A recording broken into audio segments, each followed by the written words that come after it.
Jasmine Washington stands shocked as airline staff publicly pulls her from the priority boarding line at Atlanta International Airport. Security guards approach with hands on tasers. Whispers and stares from other passengers surround her as she clutches her phone, the debugging mode of SkyConnect Airlines app she created still active on the screen. Before I dive into this incredible story, let me know where you're watching from in the comments. If this is your first time here, hit that subscribe button and ring that notification bell so you never miss stories about incredible people facing injustice and turning it around. Trust me, you'll want to see how Jasmine handles what happens next. Jasmine Washington had always been exceptional. Growing up in inner-city Baltimore, she showed an early aptitude for mathematics and computer science that set her apart from her peers. Her mother, Evelyn, worked double shifts as a nurse to provide for Jasmine and her younger brother Nathan after their father passed away when Jasmine was just 12. Despite the financial struggles, Jasmine's brilliance earned her a full scholarship to MIT, where she graduated at the top of her class with a double major in computer science and applied mathematics. The transition from Baltimore to the prestigious halls of MIT hadn't been easy.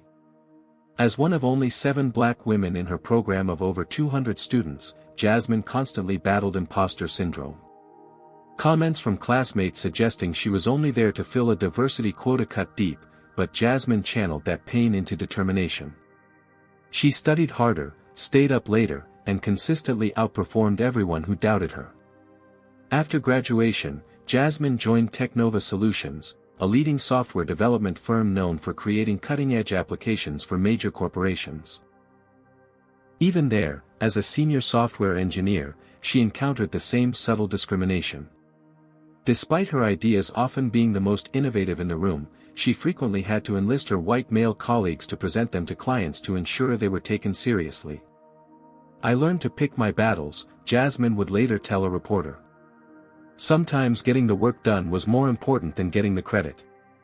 When SkyConnect Airlines approached Technova about developing a revolutionary new app that would streamline everything from booking to boarding to baggage claim, Technova's CEO Anthony Harris personally selected Jasmine to lead the project. The assignment was both an honor and a tremendous challenge. SkyConnect was struggling financially, losing market share to more tech-savvy competitors. This app needed to not just be good, it needed to save the company. For 6 months, Jasmine poured everything into the project. She led a team of 12 developers, often working 18-hour days to perfect every feature. Her apartment became little more than a place to shower and occasionally sleep. She missed her brother's college graduation and her mother's birthday. Her social life evaporated completely. But the results were undeniable. The SkyConnect app launched to widespread acclaim. With a 4.8-star rating and over 15 million downloads in the first month alone, it was hailed as the new industry standard. Features like real-time gate updates, augmented reality terminal navigation, and an AI assistant that could rebook disrupted travel in seconds set it apart from every competitor. SkyConnect's stock price rose 28% in the week following the launch, and the company estimated the app would save them approximately $120 million annually in reduced call center volume and operational efficiencies. Jasmine's name wasn't on any of the press releases, but within the industry, her role was well known. Tech blogs praised her innovative approach to user experience design and the elegant solutions she'd created for previously persistent industry problems. Several aviation technology publications requested interviews, which Technova's PR department scheduled for the following month. The day before our story begins, Jasmine had been at SkyConnect's headquarters for a final debugging session. A minor glitch affecting some international flight bookings needed to be fixed, and Jasmine insisted on handling it personally. After 18 straight hours of coding, she had resolved the issue and pushed the update live. Exhausted but satisfied, she decided to use her company-provided platinum status to book a first-class ticket home. After months of limited contact, she was looking forward to spending a weekend with her family before diving into her next project. "I've earned this," she told herself as she booked the ticket, fighting the familiar feeling that she didn't belong in first class. "I've more than earned this." Little did she know that this small decision to treat herself would lead to one of the most humiliating and ultimately transformative experiences of her professional life. The morning of her flight, Jasmine arrived at Atlanta International Airport looking every bit the successful professional she was. Dressed in a tailored navy blazer, crisp white blouse, and slim-fitting trousers, her natural hair styled in a neat crown of twists, she projected the confidence she had worked so hard to build. The only sign of her exhaustion was the slight darkness under her eyes, hidden partially by minimal makeup. At the priority check-in counter, she noticed the first hint of skepticism. The agent, a middle-aged white woman with a practiced smile, glanced between Jasmine's ID and her face 3 times before begrudgingly processing her boarding pass. "And how did you qualify for platinum status?" the agent asked, her tone implying that there must have been some mistake. "Through my company," Jasmine replied simply, deciding not to elaborate on her role with the very airline she was flying. Years of similar interactions had taught her that overjustification often made things worse. As she moved toward security, Jasmine overheard 2 businessmen behind her. "Must be some affirmative action thing," one muttered to the other. "No way she's earned platinum on her own." Jasmine's shoulders stiffened, but she kept walking. Today wasn't the day to educate strangers on their prejudice. She just wanted to get home. The priority security line moved quickly, and soon Jasmine was heading toward her gate. She stopped briefly to purchase a magazine and a bottle of water, then found a seat near the boarding area. Her phone buzzed with a notification. The app's analytics were showing a 97% success rate on the patch she'd implemented. She smiled, opening the debugging console to check a few more metrics before boarding began. When the gate agent announced priority boarding, Jasmine gathered her carry-on luggage and joined the line. She noticed several other first-class passengers, all white, mostly male, mostly older, giving her sidelong glances. She'd grown accustomed to being the only black woman in premium cabins and had developed a thick skin about such looks. When she reached the front of the line, she presented her boarding pass to the agent, Karen Miller, a blonde woman in her 30s with an SkyConnect pin indicating 5 years of service. Karen scanned the boarding pass, then frowned. She scanned it again. "Is there a problem?" Jasmine asked. "I need to verify this boarding pass," Karen replied, her voice loud enough for those nearby to hear. "This doesn't look right." "I assure you, it's valid," Jasmine said calmly. "I just checked in 2 hours ago." Karen's eyes narrowed. "Please step aside while I verify this with my supervisor." Before Jasmine could protest, Karen was waving over her supervisor, Bradley Thompson, a balding man with a permanent scowl etched into his face. They spoke in hushed tones, with frequent glances in Jasmine's direction.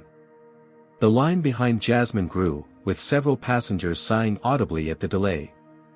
Jasmine felt her cheeks warming with embarrassment, but maintained her composure. Bradley approached her, flanked by 2 security guards whose hands rested casually on their tasers. "Ma'am, we need to verify the authenticity of your boarding pass and status," Bradley announced loudly. "We have reason to believe you may be using fraudulent credentials." The bustling gate area suddenly seemed to go quiet. Jasmine felt dozens of eyes on her. "There's nothing fraudulent about my boarding pass," she replied, keeping her voice even despite the anger building inside her. "I'm a platinum member flying first class. Everything was confirmed at check-in." "Ma'am, we have protocols for these situations," Bradley continued, as if she hadn't spoken. "I'm going to need you to come with us." "Protocols for what situations exactly?" Jasmine asked, her professional demeanor beginning to crack. "For when black women try to board in first class." Bradley's face hardened. "Security will escort you to our verification office. If there's been a mistake, we'll sort it out there." One of the security guards stepped forward, reaching for Jasmine's arm. She stepped back. "Do not touch me," she said firmly. "I will walk with you, but you have no right to put your hands on me." Around her, reactions varied. Some passengers looked uncomfortable, avoiding eye contact. Others watched with undisguised curiosity. A few nodded approvingly at the security intervention, as if justice was being served. As Jasmine was led away from the gate, her boarding pass confiscated, she became acutely aware of what was happening. This wasn't about a boarding pass or verification. This was about her being black in a space some people still believed she had no right to occupy. And the most ironic part? The very app on her phone, the one showing the debugging interface that only developers had access to, was the reason SkyConnect still had priority boarding at all. Without her work, the airline might have gone under months ago. But they didn't know that. And right now, they didn't care to know. The security guards escorted Jasmine to a small, windowless room tucked away in a corner of the terminal. The space was clinical: white walls, a metal table bolted to the floor, 3 uncomfortable-looking chairs, and a security camera blinking in the corner. The door closed behind them with an ominous click. "Please place your belongings on the table," instructed the taller of the 2 guards, a white man with a crew cut whose name badge read Peterson. Jasmine carefully set down her purse and carry-on. "This is completely unnecessary," she said. "A simple phone call could verify my status." "That's not how this works," Peterson replied. "We need to investigate potentially fraudulent documentation." Bradley Thompson entered the room, followed by a 3rd security officer. Without asking permission, Bradley picked up Jasmine's phone from the table. "This needs to be secured during questioning," he stated, pocketing the device. "That's my personal property," Jasmine protested. "You have no right to take it." "Standard procedure for fraud investigations," Bradley responded dismissively. "Now, let's start with the basics. How did you obtain this boarding pass and priority status?" Jasmine took a deep breath, fighting to maintain her composure. "As I've already stated, I'm a platinum member flying first class. The status comes through my employer, Technova Solutions, which has a corporate account with SkyConnect. I checked in legitimately and received a valid boarding pass." Bradley exchanged glances with Peterson. "And what exactly do you do at this Technova?" The subtle emphasis on the company name made it clear he didn't believe her. "I'm a senior software engineer," Jasmine replied. "Currently, I'm the lead developer for SkyConnect's mobile application." This elicited a snort from the 2nd security guard. "Right. And I'm the CEO of Apple." "Look," Jasmine said, her patience wearing thin, "this is absurd. Call Anthony Harris at Technova. Call Michael Chen, SkyConnect's CTO. They can verify everything I'm telling you." "We'll certainly be checking your story," Bradley said, his tone making it clear he expected to find discrepancies. "But first, I need you to explain how you really got this boarding pass." The door opened again, and an airport police officer entered. His name badge identified him as Officer Franklin Davis. Unlike the others, Officer Davis was black, though his expression gave nothing away as he assessed the situation. "What's the situation here?" he asked, addressing Bradley. "Potential boarding pass fraud," Bradley replied. "Subject claims to be some kind of big-shot software developer, but her credentials aren't checking out." Officer Davis turned to Jasmine. "Ma'am, can you tell me your side?" For the 3rd time, Jasmine explained who she was and why she was at the airport. As she spoke, she noticed Officer Davis studying her more carefully than the others had. His eyes lingered on her MIT class ring and the Technova security badge partially visible in her purse. "And you say you're the lead developer for SkyConnect's app?" he asked when she finished. "Yes," Jasmine confirmed. "I've been working on it for the past 6 months. We just pushed a patch last night, which is why I'm flying home today." Something shifted in Officer Davis's expression, a subtle recognition. "Ms. Washington, I need to ask, are you the J. Washington credited in the apps about section?" Before Jasmine could answer, Bradley interrupted. "Officer, we shouldn't be entertaining these fabrications. We have protocols." "I'm familiar with the protocols, Mr. Thompson," Officer Davis cut in. I'm also familiar with proper investigative procedure, which includes considering all available information. Inside, Jasmine was waging a war between rage and strategic thinking. Every fiber of her being wanted to scream about the injustice, to demand immediate restitution for the humiliation she'd endured. But years of navigating predominantly white spaces had taught her when fighting would help and when it would only make things worse. This moment required calculation. Her flight was scheduled to depart in 40 minutes. Even if she was cleared immediately, the chances of making it were slim. More importantly, this incident wasn't isolated, it was symptomatic of systemic issues that wouldn't be solved by her individual indignation. "Officer Davis," Jasmine said calmly, "I'd like to make a phone call to Sky Connect's Chief Technology Officer, Michael Chen. He can verify my identity and role with the company." "That won't be necessary," Bradley interjected. "We have procedures for verification that don't involve bothering executives with trivial matters." "Being racially profiled and publicly humiliated is not a trivial matter," Jasmine replied, her voice steady but firm. "And I have every right to contact someone who can confirm my identity." A tense silence filled the room. Officer Davis seemed to be reassessing the situation, his eyes moving between Jasmine and Bradley. "Mr. Thompson," he finally said, "I think it would be appropriate to allow Ms. Washington to make her call. If her claims are false, we'll know soon enough." Bradley's jaw tightened, but he nodded stiffly. "Fine. But I'll need to be present for the call." As Officer Davis reached for his phone, the door opened once more. A flight attendant in Sky Connect's navy and silver uniform stepped into the already crowded room. He was black, tall, with a name badge reading, "Williams, Terrence." "Excuse me," he said, "but I was told there was a situation regarding a passenger named Washington." All eyes turned to the newcomer. "And you are?" Bradley demanded. "Terrence Williams, senior flight attendant for Sky Connect," he replied. "I just got a message that." His eyes landed on Jasmine, and recognition flashed across his face. "Ms. Washington?" "Jasmine Washington from Tech Nova?" For the first time since being pulled from the line, Jasmine felt a glimmer of hope. "Yes, I'm Jasmine Washington," she confirmed, relief evident in her voice.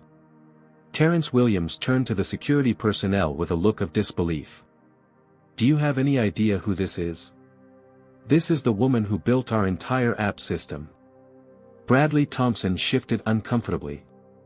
"She claims to be a software developer, but we have protocols for verifying." "I know exactly who she is," Terrence interrupted. "Her picture was in the company newsletter last month. She's the reason our airline didn't go bankrupt." Officer Davis raised an eyebrow at Bradley. "Seems like verification just walked through the door, Mr. Thompson." The atmosphere in the small room had shifted dramatically. Peterson and the other security guard exchanged uneasy glances, while Bradley's face flushed red. "There must have been some misunderstanding," Bradley began, his tone suddenly conciliatory. "We take security very seriously at Sky Connect." "What you take seriously is profiling," Jasmine stated flatly. "Now, I'd like my phone and boarding pass returned immediately." Bradley hesitated before reluctantly retrieving her phone from his pocket. When he handed it to her, Jasmine immediately noticed a hairline crack across the screen that hadn't been there before. "This is damaged," she said, holding it up. "It must have happened before," Bradley replied defensively. Jasmine unlocked the phone, navigating to the Sky Connect app. The debugging interface she'd been using earlier had been closed, and when she tried to reopen it, an error message appeared. Someone had attempted to access secure features without proper authentication, triggering a security lockout. "Someone tried to access restricted areas of this app," she said, looking directly at Bradley. "That's a violation of the Computer Fraud and Abuse Act." Officer Davis stepped forward. "Mr. Thompson, did you attempt to access Ms. Washington's phone without authorization?" Before Bradley could respond, Terrence intervened. "Ms. Washington, your flight is scheduled to depart in 20 minutes. If you'd like to make it, I can escort you back to the gate immediately." Jasmine considered her options. Part of her wanted to pursue the phone tampering issue right then and there, but the pragmatic side won out. Yes, I'd appreciate that.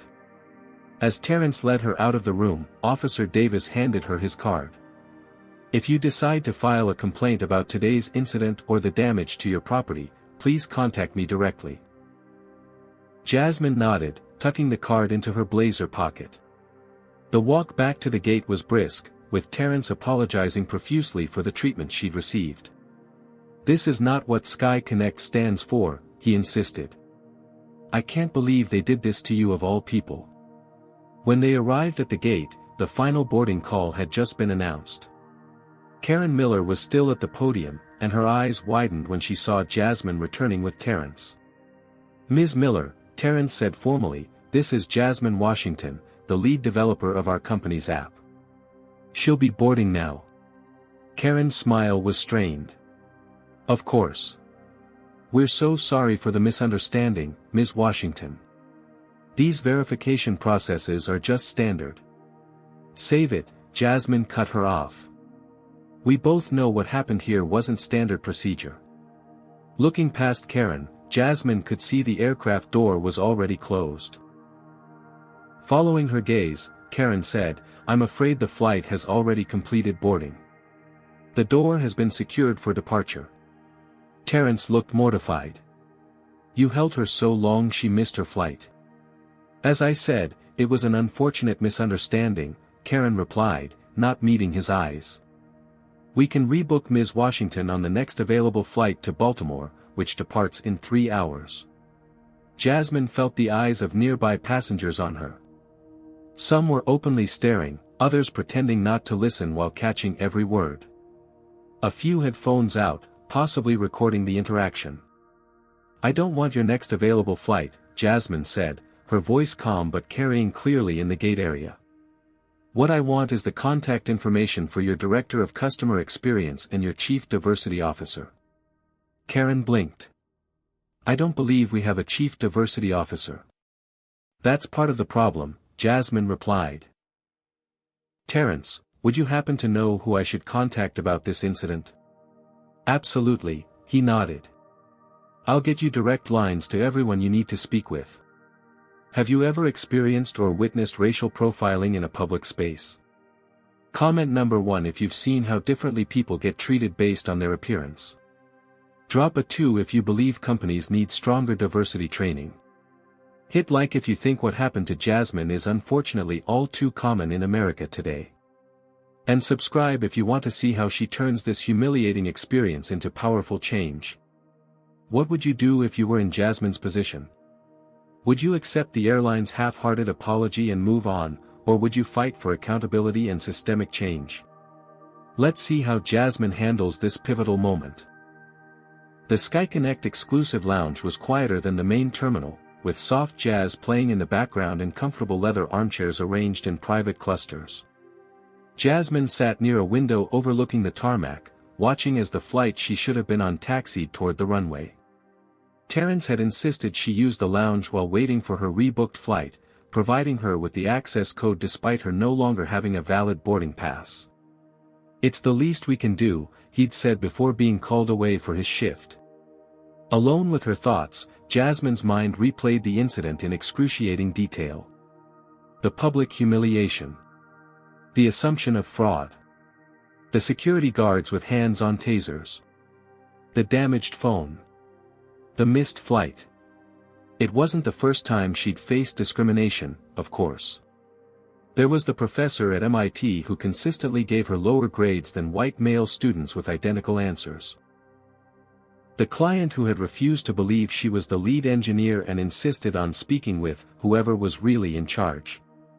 The countless times she'd been followed by security in high-end stores.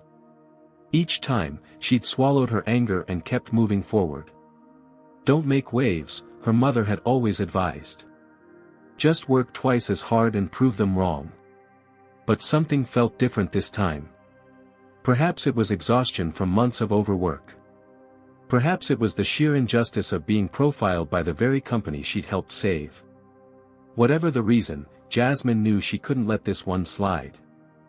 She pulled out her phone, the cracked screen a constant reminder of today's events, and dialed a familiar number.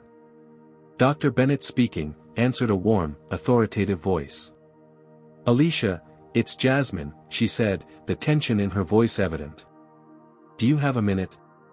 Dr. Alicia Bennett had been Jasmine's mentor since undergraduate days.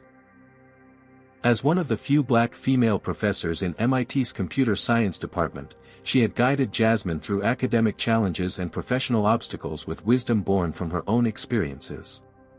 "For you." "Always," Dr. Bennett replied. "What's wrong?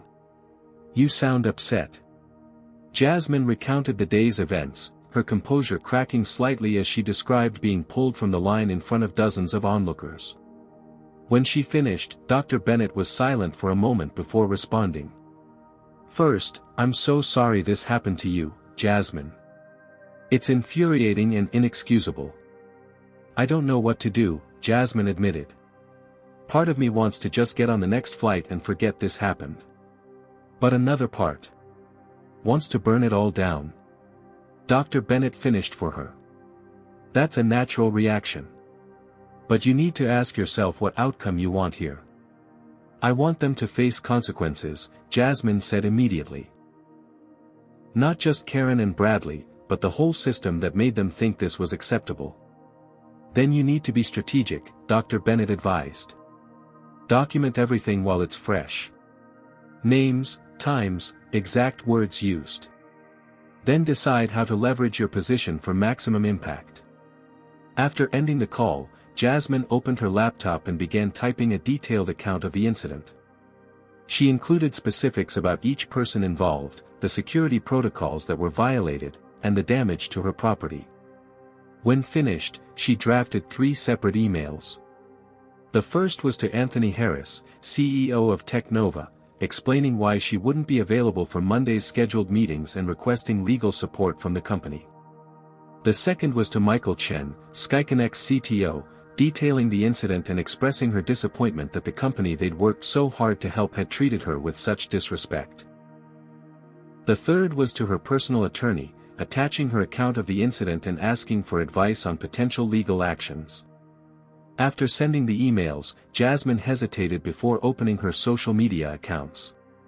She typically maintained a low profile online, mindful of how posts could be perceived by employers and colleagues. But today called for breaking that rule. Her post was straightforward and factual. "Today I was publicly removed from a priority boarding line by SkyConnect Airline staff who assumed my first-class ticket and status were fraudulent. I was detained, questioned, and missed my flight. I'm the lead developer who built their app #FlyingWhileBlack." She attached a photo of her cracked phone screen displaying the SkyConnect app in developer mode, careful not to include any proprietary information. Within minutes, the post began gaining traction. Former classmates, colleagues, and strangers expressed outrage. Several tech influencers with large followings shared her story, adding their own experiences with discrimination in the industry. The #FlyingWhileBlack was soon trending, with others sharing similar experiences across multiple airlines. SkyConnect's social media team responded quickly with a generic message. "We at SkyConnect take all customer concerns seriously. Please DM us your booking reference so we can investigate this matter." The corporate response only fueled the growing outrage online. Comments flooded in. "They're still calling her a customer when she's the reason their app works. This is why diversity in tech matters, you're mistreating the very people saving your company. SkyConnect just lost my business. I'll fly with carriers that respect all their passengers." 3 hours later, as Jasmine was boarding her rebooked flight, on a competing airline she'd switched to after a representative reached out offering a complimentary first-class seat, her phone buzzed with notifications. News outlets were picking up the story. Technology blogs were running pieces on the importance of diversity in development teams. SkyConnect had issued a formal statement calling the incident a misunderstanding and promising to review our procedures. It wasn't enough. Not nearly enough. As the plane took off, Jasmine stared out the window at Atlanta growing smaller below. The city lights blurred through tears she finally allowed herself to shed, not just for today's humiliation, but for every time she'd stayed silent, every indignity she'd endured in the name of professionalism or peacekeeping. Never again, she whispered to herself as she wiped away the tears. This time would be different. This time, there would be accountability. The emergency meeting at SkyConnect headquarters began at 7 a.m. the following morning. Despite it being a Saturday, the boardroom was filled to capacity. CEO William Porter sat at the head of the table, his face grave as he surveyed the assembled executives. "I don't need to tell you all how serious this is," he began, gesturing to the projection screen where Jasmine's social media post, now shared over 200,000 times, was displayed. "Our stock dropped 4% in after-hours trading yesterday, and the hashtag is still trending this morning. William, with all due respect, this will blow over," said Robert Keller, Chief Marketing Officer. "We issue a more detailed apology, offer the woman some free flights, and wait for the next social media outrage to take the spotlight." Melissa Johnson, head of public relations, shook her head. "You're underestimating the situation, Robert. This isn't just another customer complaint. The tech community is particularly vocal about this because she's one of their own." "Exactly who is this woman anyway?" demanded Jeffrey Adams, Chief Financial Officer. "Is she really as important as she claims?" The room fell silent as Michael Chen, Chief Technology Officer, cleared his throat. The normally composed executive looked uncharacteristically rattled. "Her name is Jasmine Washington," he said. "And yes, she's exactly who she says she is. She's the lead developer from Technova who designed our entire app infrastructure. Without her work, we'd likely be in bankruptcy proceedings right now instead of having this conversation." Porter's face paled. "And we had her detained by security." "It's worse than that," Chen continued, typing on his laptop. The screen changed to show internal system logs. "According to these access records, someone tried to break into the admin functions of our app yesterday using her phone. Given the timing, it was almost certainly someone from our security team." "Jesus Christ," Porter muttered. "So on top of racial profiling, we potentially have corporate espionage and computer fraud charges to worry about?" "It gets worse," said Lisa Patel, VP of Customer Experience, who had been uncharacteristically quiet until now. "I've reviewed the security footage from the incident. It corroborates Ms. Washington's account completely. Our staff were dismissive, condescending, and failed to follow verification protocols that would have quickly established her identity." "Can we contain this?" Porter asked. "Legally speaking." The corporate counsel, David Winters, looked grim. "She'd have a strong case for racial discrimination, potentially violation of her civil rights, property damage, and possibly more depending on what happened during her detention.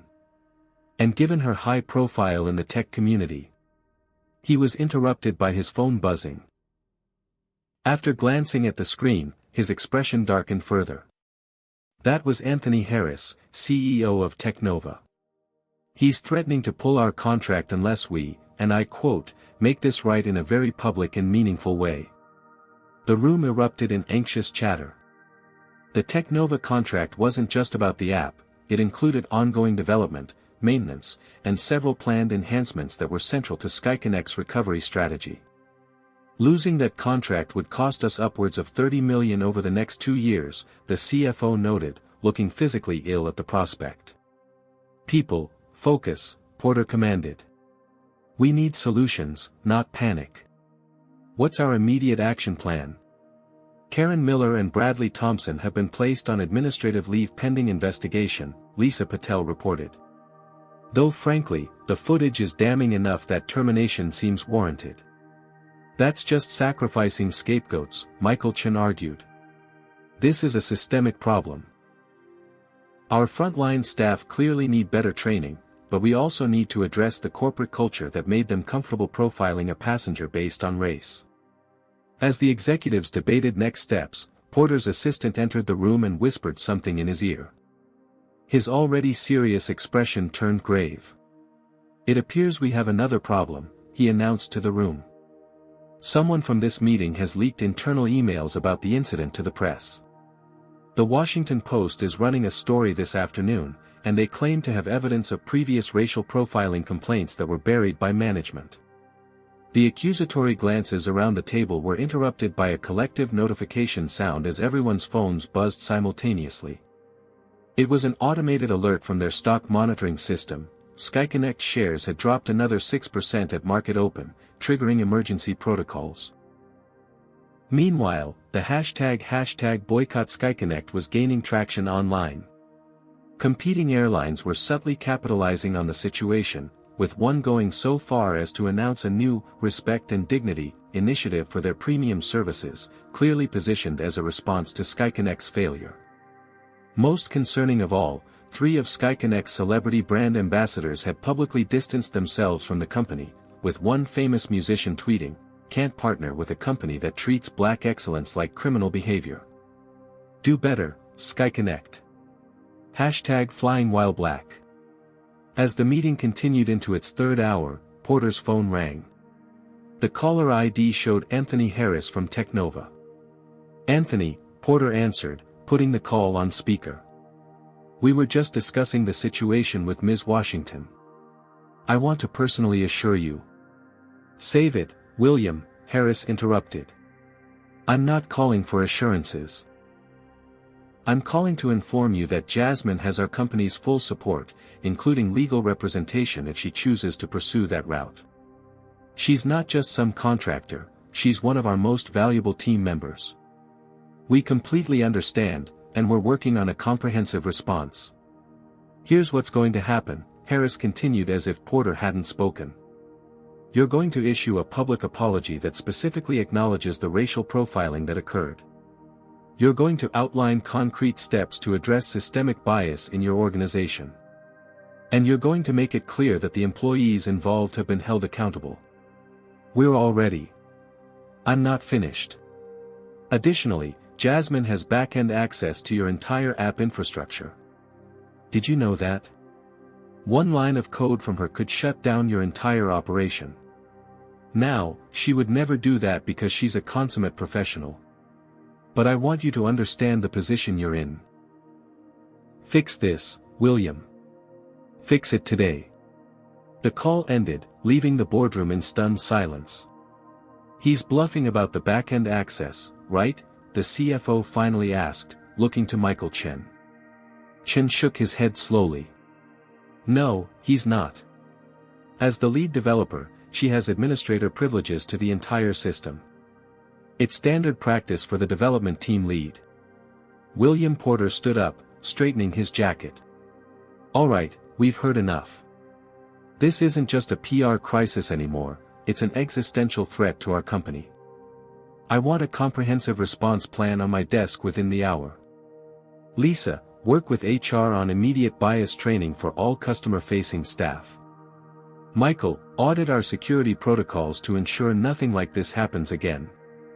Melissa, draft a public statement that actually takes responsibility instead of calling this a misunderstanding. And David, reach out to Ms. Washington's representatives directly. We need to make this right, not just for the public, but because it's the right thing to do." As the executives dispersed to their assignments, Porter remained in the boardroom, staring at the social media feed still projected on the screen. The damage control had only just begun. Jasmine's childhood home in Baltimore hadn't changed much over the years. The same faded floral couch sat in the living room, the same family photos lined the hallway, and the same scent of her mother's lemon pound cake filled the air. It was a sanctuary, a place where Jasmine could momentarily escape the storm swirling around her. "Baby, you've barely touched your breakfast," Evelyn Washington noted, concern etched on her face. At 62, she still worked part-time as a nurse, though Jasmine had been trying to convince her to retire. "You need to keep your strength up." "I'm not very hungry, Mom," Jasmine replied, pushing scrambled eggs around her plate. The incident at the airport had affected her more deeply than she'd initially realized. She'd barely slept, despite exhaustion, and food had lost its appeal.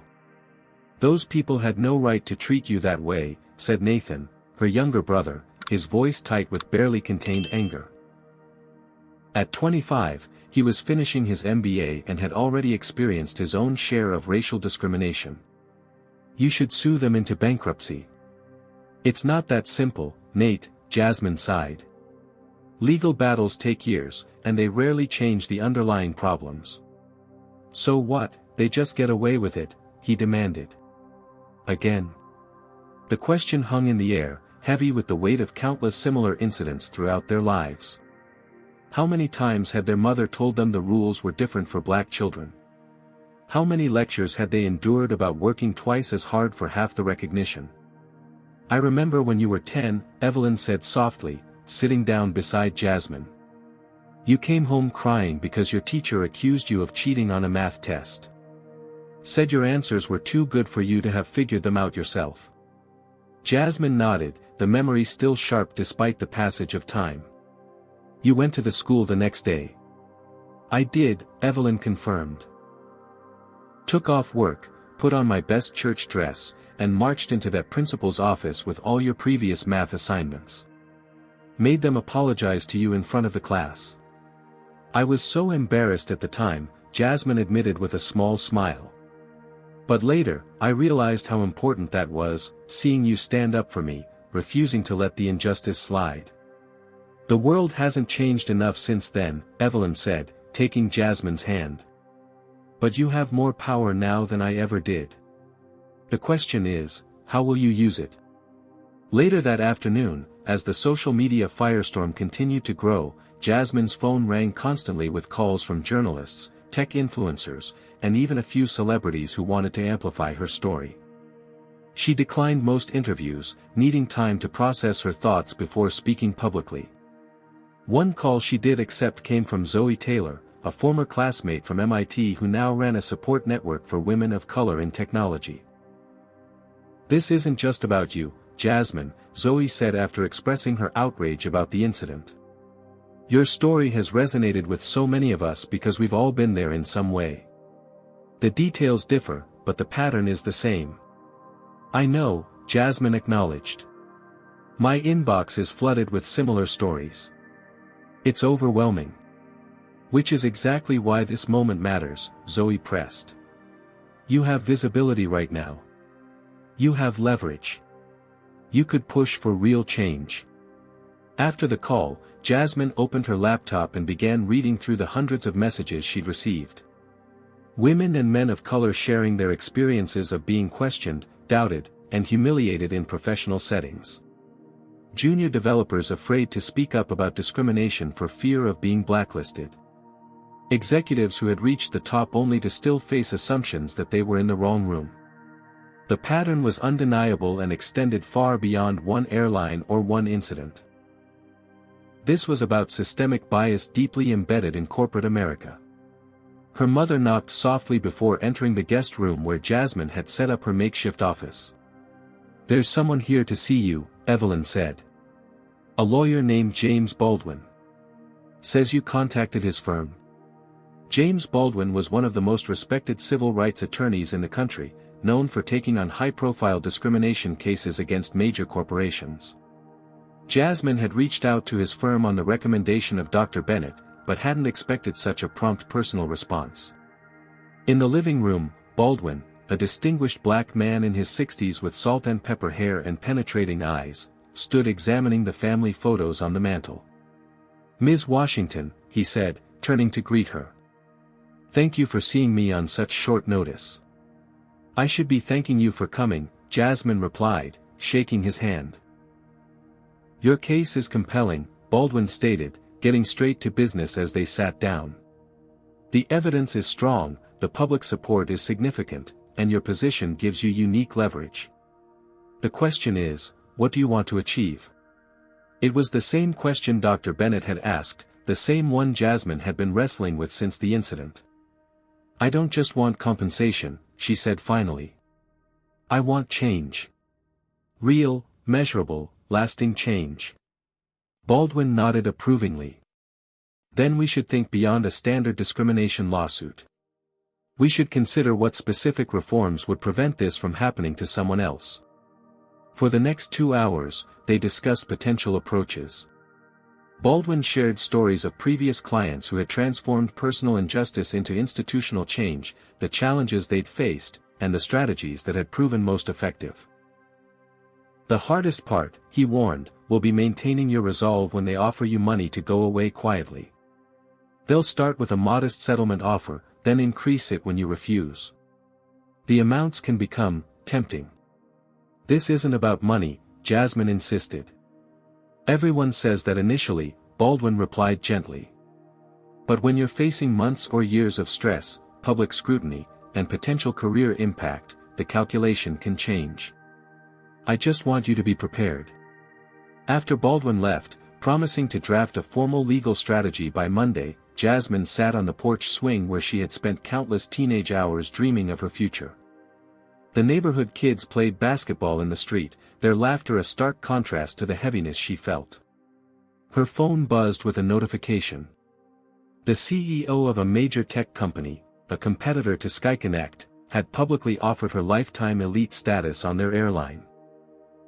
Other companies were making similar gestures of support, clearly seeing an opportunity to position themselves as more inclusive than SkyConnect. It was gratifying to see the support, but Jasmine recognized the performative nature of many of these gestures. They were easy, cost little, and required no systemic change. Whatever path she chose moving forward would need to address the root causes, not just the symptoms. It would need to create accountability beyond a few sacrificial employees. Most importantly, it would need to open doors for others coming behind her. As the sun set over Baltimore, Jasmine made her decision. This wouldn't be about personal vindication or even justice for one incident. This would be about transforming an entire industry's approach to diversity and inclusion, starting with one airline that had picked the wrong passenger to profile. The SkyConnect corporate headquarters in Dallas projected power and stability, all gleaming glass and steel rising 40 stories above the city. Inside the executive conference room on the top floor, Jasmine sat with James Baldwin and Anthony Harris, waiting for the SkyConnect executives to arrive. 2 weeks had passed since the incident. 2 weeks of public outcry, plummeting stock prices, and frantic damage control attempts by SkyConnect's PR team. The airline had issued a formal apology 3 days after the incident, but it had been vague and corporate, referring to failure to follow proper verification protocols without acknowledging the racial component. The door opened, and William Porter entered, followed by 5 other executives including Michael Chen, the CTO who had worked directly with Technova on the app development. Ms. Washington, Porter began, extending his hand. Thank you for agreeing to this meeting. I want to personally express how deeply sorry we are for your experience. Jasmine shook his hand briefly but didn't respond to the apology. Baldwin had advised her to let them do the talking initially, to see how seriously they were taking the situation before revealing their demands. Once everyone was seated, Porter launched into what was clearly a prepared statement. At SkyConnect, we pride ourselves on providing exceptional service to all our passengers. The incident you experienced represents a serious failure on our part to live up to that standard. We've conducted a thorough investigation and have already implemented several changes to our verification procedures. He continued for several minutes, outlining superficial changes, additional training sessions, revised escalation protocols, clearer communication guidelines. It was corporate speak, designed to sound substantial while committing to little concrete action. When he finished, there was an expectant silence. This was the moment when, traditionally, the wronged party would accept the apology, agree to a confidential settlement, and the company would consider the matter resolved. Instead, Jasmine opened her laptop. Mr. Porter, I appreciate you taking the time to meet today. Before we discuss next steps, I'd like to share something with you. She connected her computer to the room's projection system. On the screen appeared a series of data visualizations, complex flowcharts showing user pathways through the SkyConnect app. This is the current architecture of your mobile platform, she explained. As you know, I designed this system from the ground up. What you may not know is that I still have administrator access to the entire back end.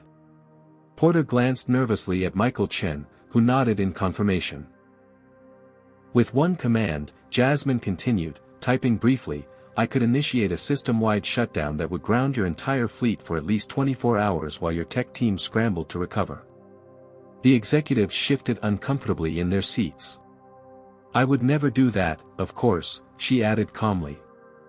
That would harm thousands of innocent passengers and employees.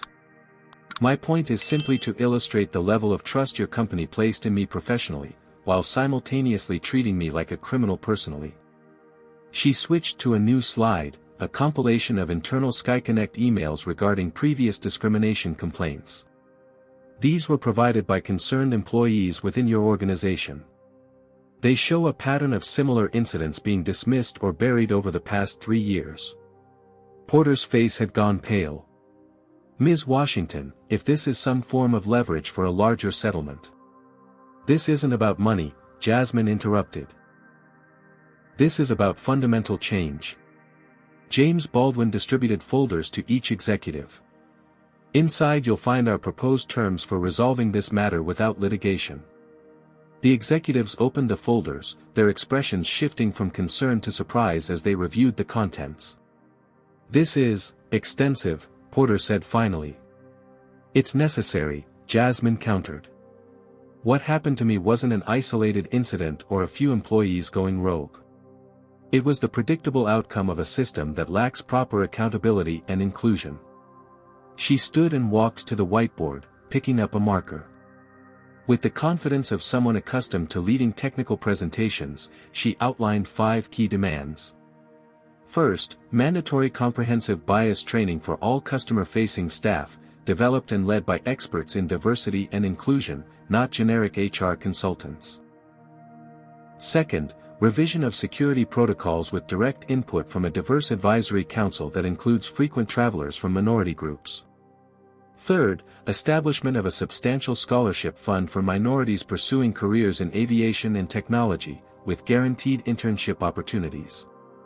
Fourth, implementation of an anonymous incident reporting system for passengers who experience discrimination, with regular public reporting of aggregate data and resolution outcomes. Fifth, creation of a C-suite position, Chief Diversity Officer, with real authority to implement and enforce inclusive policies across the organization. Porter's brow furrowed.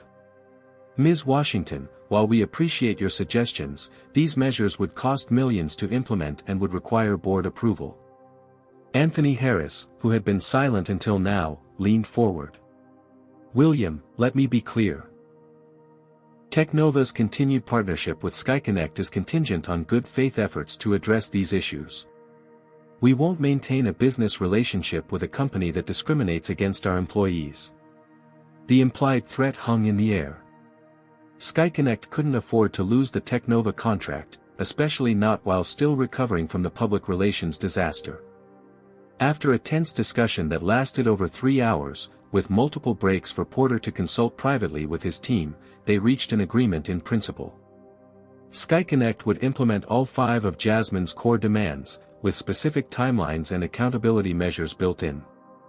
In return, she would not pursue litigation and would collaborate on a joint press release announcing the initiatives. There's one more thing, Jasmine said as the meeting was concluding. Karen Miller and Bradley Thompson, I want to know what disciplinary actions have been taken. Porter hesitated. They've been on administrative leave pending our investigation. They both claim they were simply following security protocols. I'd like to address them directly, Jasmine requested. Not for revenge, but because I think it's important they understand the impact of their actions. 2 days later, in a smaller conference room, Karen and Bradley sat nervously across from Jasmine and a representative from SkyConnect's HR department. Both had the defensive posture of people who believed they were being unfairly punished. I didn't do anything wrong, Karen insisted immediately. We have procedures for suspected fraud. Those procedures include verification via the passenger's app account, checking ID, and contacting a supervisor, Jasmine replied calmly. You skipped directly to public humiliation and security detention.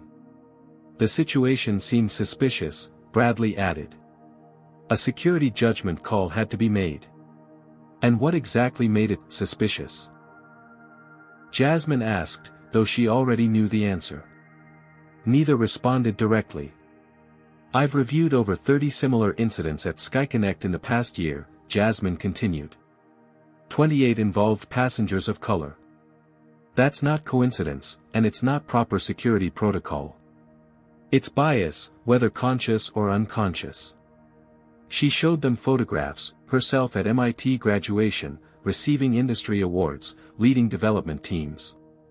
I've spent my entire career proving I belong in spaces where people like you assume I don't. That's a tax on my time and energy that my white colleagues never have to pay.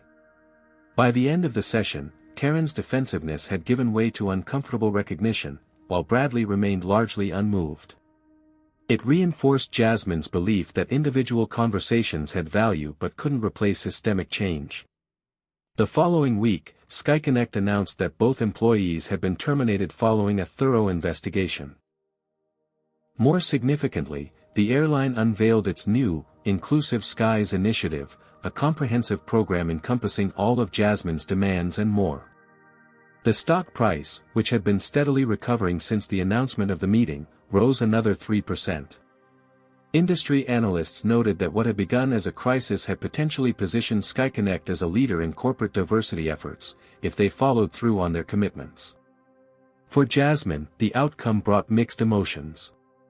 There was satisfaction in seeing concrete change emerge from her ordeal, but also awareness of the personal cost. She had become a reluctant symbol in a fight much larger than herself, with all the scrutiny and pressure that entailed. As she told Dr. Bennett during a reflective phone call, it shouldn't take being exceptional at your job for your basic humanity to be respected. But if that's the leverage I have, I'm going to use it to open doors for others. 6 months later, Jasmine stood at the podium of the National Technology Diversity Conference, surveying the audience of over 3,000 industry professionals.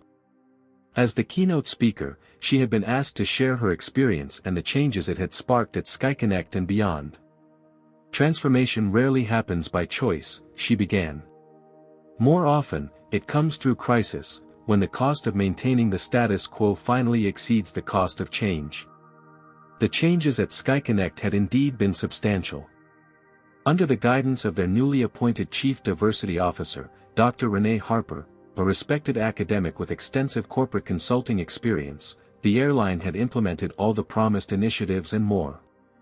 The mandatory bias training, initially met with resistance from some staff, had evolved into an ongoing professional development program that employees now rated highly in internal surveys. Security protocols had been completely overhauled with input from the Diverse Advisory Council, resulting in clearer, more consistent procedures that respected passenger dignity while maintaining necessary security measures. Most visibly, the demographics of SkyConnect's airport staff had begun to shift. Targeted recruitment efforts and revised hiring practices had increased diversity at all levels, from gate agents to corporate leadership. The scholarship program had already awarded its first round of funding to 50 students from underrepresented groups pursuing aviation and technology degrees. But perhaps the most significant change, Jasmine told the audience, has been in corporate accountability. The anonymous reporting system has processed over 300 incidents in its first 5 months. Each one is tracked, investigated, and resolved with transparency. The aggregate data is published quarterly on SkyConnect's website for anyone to review.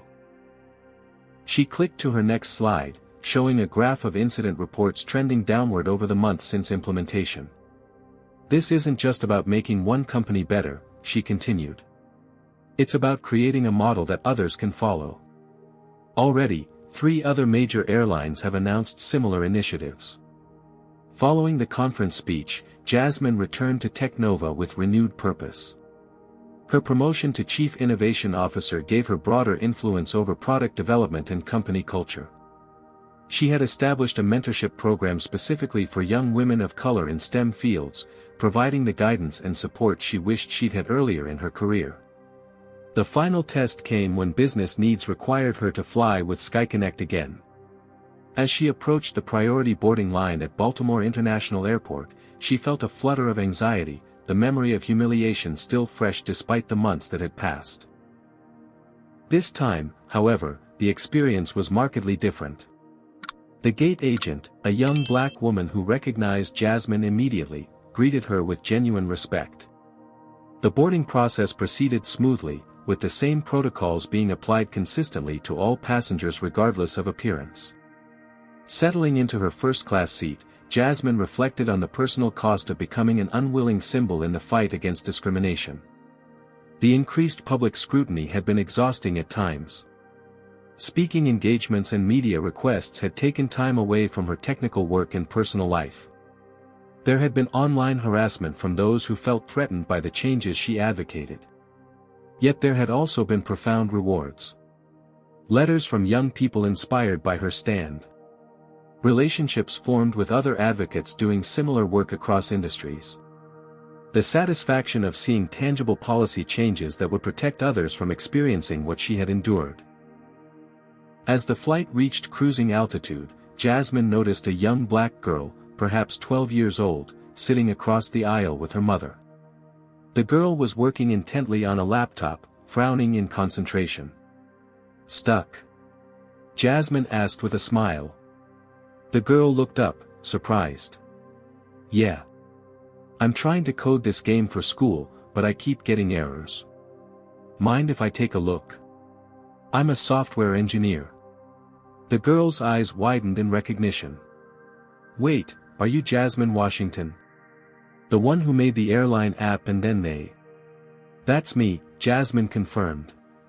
"Mom, look. It's the lady from the news," the girl exclaimed, excitement overcoming her initial shyness.